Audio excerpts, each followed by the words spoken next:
The Syzygy, Anima and Animus, by Carl Gustav Jung, from the Collected Works of C.G. Jung, Volume 9, Part 2, Aion. Researches into the Phenomenology of the Self. What, then, is this projection-making factor? The East calls it the spinning woman, Maya, who creates illusion by her dancing. Had we not long since known it from the symbolism of dreams, this hint from the Orient would put us right on track. The enveloping, embracing, and devouring element points unmistakably to the mother, that is, to the son's relation to the real mother, to her imago, and to the woman who is to become a mother for him. His eros is passive like a child's. He hopes to be caught, sucked in, enveloped, and devoured. He seeks, as it were, the protecting, nourishing, charmed circle of the mother, the condition of the infant released from every care, in which the outside world bends over him and even forces happiness upon him. No wonder the real world vanishes from sight. If this situation is dramatized, as the unconscious usually dramatizes it, then there appears before you on the psychological stage a man living regressively, seeking his childhood and his mother, fleeing from a cold, cruel world which denies him understanding. Often a mother appears beside him who apparently shows not the slightest concern that her little son should become a man, but who, with tireless and self-immolating effort, neglects nothing that might hinder him from growing up and marrying. You behold the secret conspiracy between mother and son, and how each helps the other to betray life. Where does the guilt lie? With the mother or the son? Probably with both. The unsatisfied longing of the son for life and the world ought to be taken seriously. There is in him a desire to touch reality, to embrace the earth and fructify the field of the world. But he makes no more than a series of fitful starts, for his initiative as well as his staying power are crippled by the secret memory that the world and happiness may be had as a gift from the mother. The fragment of world which he, like every man, must encounter again and again is never quite the right one, since it does not fall into his lap, does not meet him halfway, but remains resistant, has to be conquered, and submits only to force.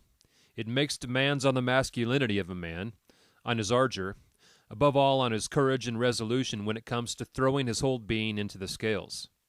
For this he would need a faithless eros, one capable of forgetting his mother and undergoing the pain of relinquishing the first love of his life. The mother, foreseeing this danger, has carefully inculcated into him the virtues of faithfulness, devotion, loyalty, so as to protect him from the moral disruption which is the risk of every life adventure. He has learnt these lessons only too well, and remains true to his mother. This naturally causes her the deepest anxiety, when to her greater glory, he turns out to be a homosexual, for example, and at the same time affords her an unconscious satisfaction that is positively mythological. For, in the relationship now reigning between them, there is consummated the immemorial and most sacred archetype of the marriage of mother and son. What, after all, has commonplace reality to offer, with its registry offices, pay envelopes, and monthly rent, that could outweigh the mystic awe of the Hieros Gamos, or the star-crowned woman whom the dragon pursues, or the pious obscurities veiling the marriages of the Lamb? This myth, better than any other, illustrates the nature of collective unconscious. At this level the mother is both old and young, Demeter and Persephone, and the son is spouse and sleeping suckling rolled into one. The imperfections of real life, with its laborious adaptations and manifold disappointments, naturally cannot compete with such a state of indescribable fulfillment. In the case of the son, the projection-making factor is identical with the mother imago, and this is consequently taken to be the real mother. The projection can only be dissolved when the son sees that in the realm of his psyche there is an imago not only of the mother, but of the daughter, the sister, the beloved, the heavenly goddess, and the chthonic Babo. Every mother and every beloved is forced to become the carrier and embodiment of this omnipresent and ageless image, which corresponds to the deepest reality in a man. It belongs to him, this perilous image of woman. She stands for the loyalty which in the interest of his life he must sometimes forego. She is the much-needed compensation for the risks, struggles, sacrifices that all end in disappointment. She is the solace for all the bitterness of life. And, at the same time, she is the great illusionist, the seductress, who draws him into life with her Maya, and not only into life's reasonable and useful aspects, but into its frightful paradoxes and ambivalences where good and evil, success and ruin, hope and despair, counterbalance one another. Because she is his greatest danger, she demands from a man his greatest, and if he has it in him, she will receive it. This image is my lady's soul, as Spittler called her. I have suggested instead the term anima as indicating something specific, for which the expression soul is too general and too vague. The empirical reality summed up under the concept of the anima forms an extremely dramatic content of the unconscious. It is possible to describe this content in rational, scientific language, but in this way one entirely fails to express its living character. Therefore, in describing the living processes of the psyche, I deliberately and consciously give preference to a dramatic, mythological way of thinking and speaking, because this is not only more expressive but also more exact than abstract scientific terminology, which is wont to toy with the notion that its theoretic formulations may one fine day be resolved into algebraic equations. The projection-making factor is the anima, or rather the unconscious is represented by the anima. Whenever she appears, in dreams, visions, and fantasies, she takes on personified form, thus demonstrating that the factor she embodies possesses all the outstanding characteristics of a feminine being. She is not an invention of the conscious, but a spontaneous product of the unconscious. Nor is she a substitute figure for the mother. On the contrary, there is every likelihood that the numinous qualities which make the mother imago so dangerously powerful derive from the collective archetype of the anima, which is incarnated anew in every male child. Since the anima is an archetype that is found in men, it is reasonable to suppose that an equivalent archetype must be present in women, for just as the man is compensated by a feminine element, so woman is compensated by a masculine one. I do not, however, wish this argument to give the impression that these compensatory relationships were arrived at by deduction. On the contrary, long and varied experience was needed in order to grasp the nature of anima and animus empirically. Whatever we have to say about these archetypes, therefore, is either directly verifiable or at least rendered probable by the facts. At the same time, I am fully aware that we are discussing pioneer work which by its very nature can only be provisional. Just as the mother seems to be the first carrier of the projection-making factor for the son, so is the father for the daughter. Practical experience of these relationships is made up of many individual cases presenting all kinds of variations on the same basic theme. A concise description of them can, therefore, be no more than schematic. Woman is compensated by a masculine element, and therefore her unconscious has, so to speak, a masculine imprint. This results in a considerable psychological difference between men and women, and accordingly I have called the projection-making factor in women the animus, which means mind or spirit. The animus corresponds to the paternal logos, just as the anima corresponds to the maternal eros. But I do not wish or intend to give these two intuitive concepts too specific a definition.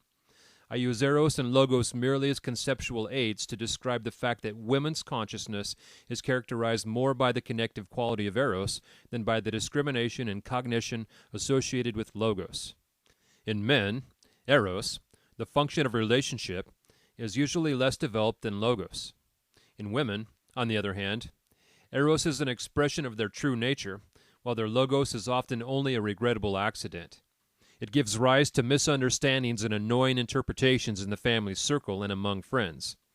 This is because it consists of opinions instead of reflections, and by opinions I mean a priori assumptions that lay claim to absolute truth. Such assumptions, as everyone knows, can be extremely irritating.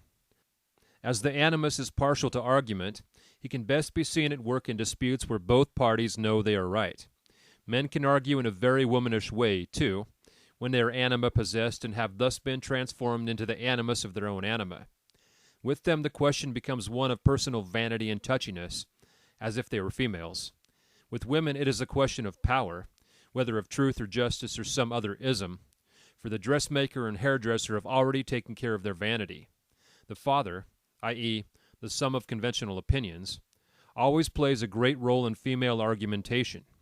No matter how friendly and obliging a woman's eros may be, no logic on earth can shake her if she is ridden by the animus. Often the man has the feeling, and he is not altogether wrong, that only seduction or a beating or rape would have the necessary power of persuasion. He is unaware that this highly dramatic situation would instantly come to a banal and unexciting end if he were to quit the field and let a second woman carry on the battle, his wife, for instance, if she herself is not the fiery warhorse. This sound idea seldom or never occurs to him, because no man can converse with an animus for 5 minutes without becoming the victim of his own anima. Anyone who still had enough sense of humor to listen objectively to the ensuing dialogue would be staggered by the vast number of commonplaces, misapplied truisms, cliches from newspapers and novels, shop-soiled platitudes of every description interspersed with vulgar abuse and brain-splitting lack of logic. It is a dialogue which, irrespective of its participants, is repeated millions and millions of times in all the languages of the world and always remains essentially the same. This singular fact is due to the following circumstance. When animus and anima meet, the animus draws his sword of power, and the anima ejects her poison of illusion and seduction. The outcome need not always be negative, since the two are equally likely to fall in love, a special instance of love at first sight. The language of love is of astonishing uniformity, using the well-worn formulas with utmost devotion and fidelity, so that once again the two partners find themselves in a banal collective situation, yet they live in the illusion that they are related to one another in a most individual way. In both its positive and its negative aspects, the anima-animus relationship is always full of animosity, i.e., it is emotional, and hence collective. Affects lower the level of the relationship and bring it closer to the common instinctual basis, which no longer has anything individual about it. Very often the relationship runs its course heedless of its human performers, who afterwards do not know what happened to them. Whereas the cloud of animosity surrounding the man is composed chiefly of sentimentality and resentment, in woman it expresses itself in the form of opinionated views, interpretations, insinuations, and misconstructions, which all have the purpose, sometimes attained, of severing the relation between two human beings. The woman, like the man, becomes wrapped in a veil of illusions by her demon familiar, and as the daughter who alone understands her father, that is, eternally right in everything, she is translated to the land of sheep, where she is put to graze by the shepherd of her soul, the animus. Like the animus too has a positive aspect. Through the figure of the father he expresses not only conventional opinion, but, equally, what we call spirit, philosophical or religious ideas in particular, or rather the attitude resulting from them. Thus the animus is a psychopomp, a mediator between the conscious and the unconscious and a personification of the latter. Just as the anima becomes, through integration, the eros of consciousness, so the animus becomes the logos. And in the same way the anima gives relationship and relatedness to a man's consciousness, the animus gives to a woman's consciousness a capacity for reflection, deliberation, and self-knowledge. The effect of anima and animus on the ego is in principle the same. This effect is extremely difficult to eliminate because, in the first place, it is uncommonly strong and immediately fills the ego personality with an unshakable feeling of tightness and righteousness. In the second place, the cause of the effect is projected and appears to lie in objects and objective situations. Both these characteristics can, I believe, be traced back to the peculiarities of the archetype. For the archetype, of course, exists a priori. This may possibly explain the often totally irrational, yet undisputed and indisputable existence of certain moods and opinions. Perhaps these are so notoriously difficult to influence because of the powerfully suggestive effect emanating from the archetype. Consciousness is fascinated by it, held captive, as if hypnotized. Very often the ego experiences a vague feeling of moral defeat and then behaves all the more defensively, defiantly, and self-righteously, thus setting up a vicious circle which only increases its feeling of inferiority. The bottom is then knocked out of the human relationship, for, like megalomania, a feeling of inferiority makes mutual recognition impossible, and without this there is no relationship. As I said, it is easier to gain insight into the shadow than into the anima or animus. With the shadow, we have the advantage of being prepared in some sort by our education, which has always endeavored to convince people that they are not 100% pure gold. So everyone immediately understands what is meant by shadow, inferior personality, etc. And if he has forgotten, his memory can easily be refreshed by a Sunday sermon, his wife, or the tax collector. With the Anima and Animus, however, things are by no means so simple. Firstly, there is no moral education in this respect, and secondly, most people are content to be self-righteous and prefer mutual vilification, if nothing worse, to the recognition of their projections. Indeed, it seems a very natural state of affairs for men to have irrational moods and women irrational opinions. Presumably, this situation is grounded on instinct and must remain as it is to ensure that the Empedoclean game of the hate and love of the elements shall continue for all of eternity. Nature is conservative and does not easily allow her courses to be altered. She defends in the most stubborn way the inviolability of the preserves where Anima and Animus roam. Hence it is much more difficult to become conscious of one's Anima Animus projections than to acknowledge one's shadow side. One has, of course, to overcome certain moral obstacles, such as vanity, ambition, conceit, resentment, etc. But in the case of projections, all sorts of purely intellectual difficulties are added, quite apart from the contents of the projection which one simply doesn't know how to cope with. And on top of all this, there arises a profound doubt as to whether one is not meddling too much with nature's business by prodding into consciousness things which it would have been better to leave asleep. Although there are, in my experience, a fair number of people who can understand without special intellectual or moral difficulties what is meant by Anima and Animus, one finds very many more who have the greatest trouble in visualizing these empirical concepts as anything concrete. This shows that they fall a little outside the usual range of experience. They are unpopular precisely because they seem unfamiliar. The consequence is that they mobilize prejudice and become taboo like everything else that is unexpected. So if we set it up as a kind of requirement that projections should be dissolved, because it is wholesomer that way and in every respect more advantageous, we are entering upon new ground.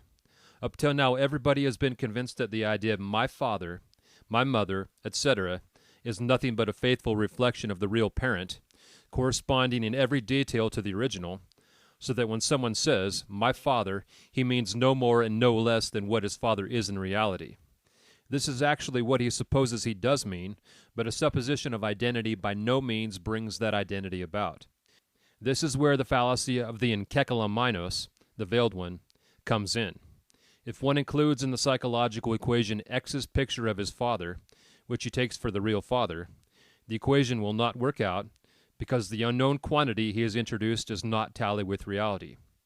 X has overlooked the fact that his idea of a person consists, in the first place, of the possibly very incomplete picture he has received of the real person, and, in the second place, of the subjective modifications he has imposed upon this picture.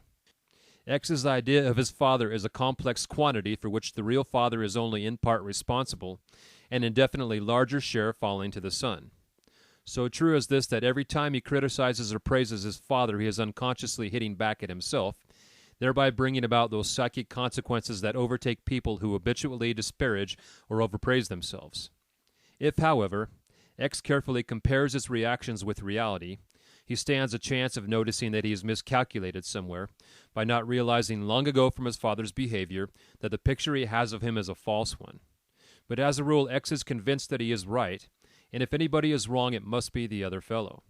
Should X have a poorly developed eros, he will be either indifferent to the inadequate relationship he has with his father, or else annoyed by the inconsistency and general incomprehensibility of a father whose behavior never really corresponds to the picture X has of him. Therefore, X thinks he has every right to feel hurt, misunderstood, and even betrayed. One can imagine how desirable it would be in such cases to dissolve the projection. And there are always optimists who believe that the golden age can be ushered in simply by telling people the right way to go. But just let them try to explain to these people that they are acting like a dog chasing its own tail. To make a person see the shortcomings of his attitude considerably more than mere telling is needed, for more is involved than ordinary common sense can allow. What one is up against here is the kind of fatal misunderstanding which, under ordinary conditions, remains forever inaccessible to insight. It is rather like expecting the average respectable citizen to recognize himself as a criminal. I mention all this just to illustrate the order of magnitude to which the Anima Animus projections belong, and the moral and intellectual exertions that are needed to dissolve them. Not all the contents of the Anima and Animus are projected, however. Many of them appear spontaneously in dreams and so on, and many more can be made conscious through active imagination. In this way we find that thoughts, feelings, and affects are alive in us which we have never believed possible. Naturally, possibilities of this sort seem utterly fantastic to anyone who has not experienced them himself, for a normal person knows what he thinks. Such a childish attitude on the part of the normal person is simply the rule, so that no one without experience in this field can be expected to understand the real nature of Anima and Animus. With these reflections, one gets into an entirely new world of psychological experience, provided, of course, that one succeeds in realizing it in practice. Those who do succeed can hardly fail to be impressed by all the ego does not and has never known. This increase in self-knowledge is still very rare nowadays and is usually paid for in advance with a neurosis, if not with something worse. The autonomy of the collective unconscious expresses itself in the figures of Anima and Animus. They personify those of its contents which, when withdrawn from projection, can be integrated into consciousness. To this extent, both figures represent functions which filter the contents of the collective unconscious through to the conscious mind. They appear or behave as such, however, only so long as the tendencies of the conscious and unconscious do not diverge too greatly. Should any tension arise, these functions, harmless till then, confront the conscious mind in the personified form and behave rather like systems split off from the personality, or like part souls. This comparison is inadequate insofar as nothing previously belonging to the ego personality has split off from it. On the contrary, the two figures represent a disturbing accretion. The reason for their behaving in this way is that though the contents of Anima and Animus can be integrated, they themselves cannot, since they are archetypes. As such, they are the foundation stones of the psychic structure, which in its totality exceeds the limits of consciousness and can therefore never become the object of direct cognition. Though the effects of Anima and Animus can be made conscious, they themselves are factors transcending consciousness and beyond the reach of perception and volition. Hence they remain autonomous despite the integration of their contents, and for this reason they should be borne constantly in mind. This is extremely important from the therapeutic standpoint, because constant observation pays the unconscious a tribute that more or less guarantees its cooperation. The unconscious, as we know, can never be done with once and for all. It is, in fact, one of the most important tasks of psychic hygiene to pay continual attention to the symptomatology of unconscious contents and processes, for the good reason that the conscious mind is always in danger of becoming one-sided, of keeping to well-worn paths and getting stuck in blind alleys. The complementary and compensating function of the unconscious ensures that these dangers, which are especially great in neurosis, can in some measure be avoided. It is only under ideal conditions, when life is still simple and unconscious enough to follow the serpentine path of instinct without hesitation or misgiving, that the compensation works with entire success. The more civilized, the more unconscious and complicated a man is, the less he is able to follow his instincts. His complicated living conditions and the influence of his environment are so strong that they drown the quiet voice of nature. Opinions, beliefs, theories, and collective tendencies appear in its stead and back up all the aberrations of the conscious mind. Deliberate attention should be then given to the unconscious so that the compensation can set to work. Hence it is especially important to picture the archetypes of the unconscious not as a rushing phantasmagoria of fugitive images, but as constant, autonomous factors, which indeed they are. Both these archetypes, as practical experience shows, possess a fatality that can on occasion produce tragic results. They are quite literally the father and mother of all the disastrous entanglements of fate and have long been recognized as such by the whole world. Together they form a divine pair, one of whom, in accordance with his logos nature, is characterized by pneuma and nous, rather like Hermes with his ever-shifting hues, while the other, in accordance with her eros nature, wears the features of Aphrodite, Helen, Persephone, and Hecate. Both of them are unconscious powers, gods in fact, as the ancient world quite rightly conceived them to be. To call them by this name is to give them that central position in the scale of psychological values which has always been theirs, whether consciously acknowledged or not, for their power grows in proportion to the degree that they remain unconscious. Those who do not see them are in their hands, just as a typhus epidemic flourishes best when its source is undiscovered. Even in Christianity, the divine Syzygy has not become obsolete, but occupies the highest place as Christ and his bride, the Church. Parallels like these prove extremely helpful in our attempts to find the right criterion for gauging the significance of these two archetypes. What we can discover about them from the conscious side is so slight as to be almost imperceptible. It is only when we throw light into the dark depths of the psyche and explore the strange and tortuous paths of human fate that it gradually becomes clear to us how immense is the influence wielded by these two factors that complement our conscious life. Recapitulating, I should like to emphasize that the integration of the shadow, or the realization of the personal unconscious, marks the first stage in the analytic process, and that without it, a recognition of anima and animus is impossible. The shadow can be realized only through a relation to a partner, and anima and animus only through a relation to a partner of the opposite sex, because only in such a relation do their projections become operative. The recognition of the anima gives rise, in a man, to a triad, 1/3 of which is transcendent, the masculine subject, the opposing feminine subject, and the transcendent anima. With a woman, the situation is reversed. The missing fourth element that would make the triad a quaternity is, in a man, the archetype of the wise old man, which I have not discussed here, and in a woman, the chthonic mother. These four constitute a half-immanent and half-transcendent quaternity, an archetype which I have called the marriage quaternio.